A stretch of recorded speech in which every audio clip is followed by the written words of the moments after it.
Organizator dočeka nove godine je Dom kulture, dok je sredstva obezbedio grad Čačak. Ove godine smo se opredelili da pružimo šansu Čačanima, tako da će akustik bend biti nosilac na dočeku nove godine 31. decembra. Sve posetioce već tradicionalno očekuje i vatromet, dok će oko ponoći nastupiti trubači Mila Stanića, kaže pomoćnik gradonačelnika Aleksandar Dačić.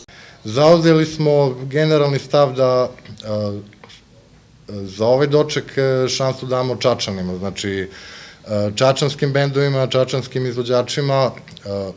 U razgovorima sa više nekih sastava odlučili smo se da ipak damo prednost akustik bendu, znači to je jedan bend koji ima širok repertoar muzički, znači pop, rock, folk, world music je, a naravno trubači su nezaobilazan deo svake proslave na ovim prostorima, naročito novogodišnje proslave, i tu smo se dogovorili sa orkestrom Mileta Stanića, zapravo ponudili smo njemu i napravljen je dogovor na opštu radost.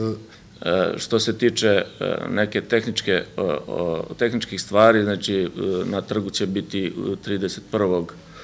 postavljena gradska bina, Dom kulture će raditi rasvetu, obezbeđenje će biti profesionalno i delom će biti od zaposlenih u Domu kulture. Ispred bine će biti postavljena zaštitna ograda kako bismo učesnike u programu obezbedili da nemaju bliži kontakt sa svojim fanovima i da ih na taj način ne ometaju u svom poslu.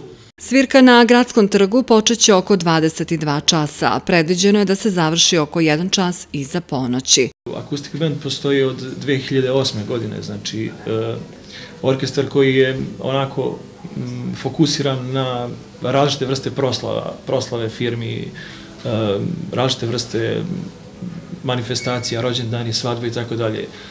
Dosta smo angažovani, znači, lokalno u samom gradu, isto tako jako puno samih svirki imamo i po Beogradu i nekim drugim gradovima u samoj Srbiji. Biće i lagane dvojke, a i normalno južnog ritma, tako da nadam se da će biti zadovoljni organizatori i publika, a naravno i moji trubači i ja. Doček nove godine na trgu u Čačku proteći će bez zvučnih estradnih imena, ali zato će na dočeku srpske nove godine Čačane zabavljati Bora Đorđević i njegova Riblja čorba.